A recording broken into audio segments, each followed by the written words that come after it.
120 రోజుల నిర్బంధం తర్వాత, జ్యుడిషియల్ రిమాండ్ తర్వాత ఒక ఐఏఎస్ ఆఫీసర్, ఒక గ్రూప్ 1 ఆఫీసర్, ఒక చార్టర్డ్ అకౌంటెంట్, చాలా ప్రఖ్యాతి కాంచినటువంటి సంస్థలో పనిచేస్తున్నటువంటి చార్టర్డ్ అకౌంటెంట్ గోవిందప్ప గారు, ఐఏఎస్ ఆఫీసర్ ధనంజయ రెడ్డి గారు, కృష్ణమోహన్ రెడ్డి గారు లిక్కర్ కేసులో 120 రోజులు జ్యుడిషియల్ రిమాండ్ ఉండి ఇవాళనే విజయవాడ ఏసీబీ కోర్టు బెయిల్ మంజూరు చేయడం జరిగింది. ఇది హర్షించదగినటువంటి పరిణామంగా నేను భావిస్తున్నాను.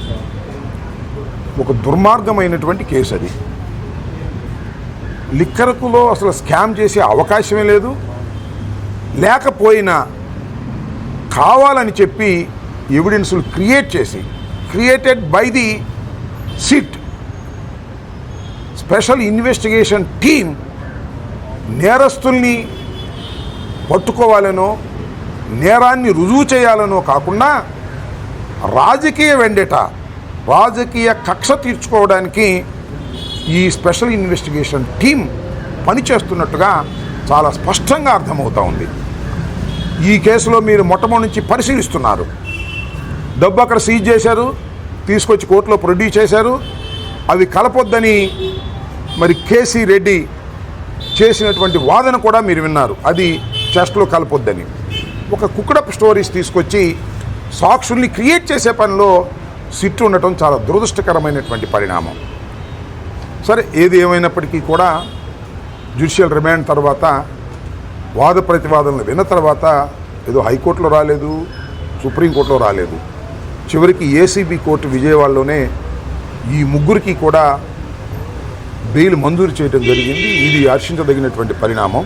రాబోయే కాలంలో ఇంకా చాలా విషయాల్లో బయటకు వస్తాయని కూడా ఈ సందర్భంగా నేను మనవి చేస్తున్నాను. ధనంజయ రెడ్డి గారు ఒక ఐఏఎస్ ఆఫీసర్, కృష్ణమోహన్ రెడ్డి గారు ఒక బాధ్యత కలిగినటువంటి గ్రూప్ 1 ఆఫీసర్.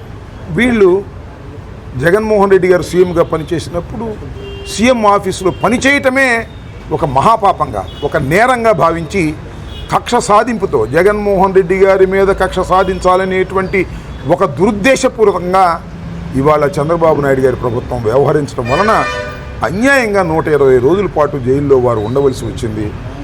వాళ్ళేమీ క్రిమినల్స్ కాదు. ఒక బాగా చదువుకుని పైకొచ్చినటువంటి వ్యక్తులు, గౌరవప్రదమైనటువంటి జాబుల్లో పనిచేస్తున్నటువంటి వ్యక్తుల్ని హెరాస్ చేసే కార్యక్రమం చేసినటువంటి ఈ తెలుగుదేశం ప్రభుత్వం దీనికి బాధ్యత వహించవలసి ఉంటుందని కూడా ఈ సందర్భంగా నేను చెప్పదలుచుకున్నాను.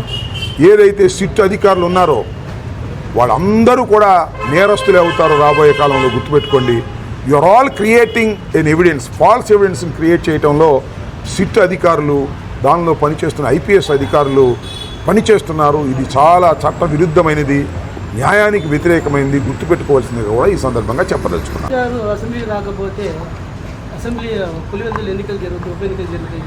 చూద్దాం. చంద్రబాబు నాయుడు గారు ఏడిసి బావురుమని ఏడిసి వెళ్ళిపోయాడు.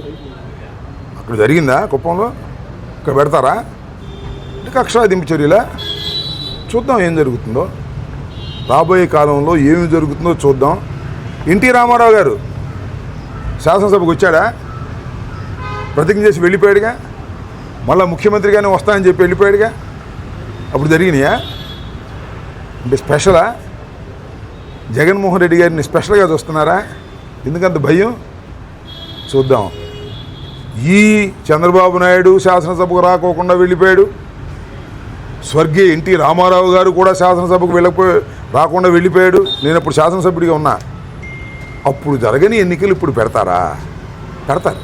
మీరంత సమర్థులు కూడా పెడతారు.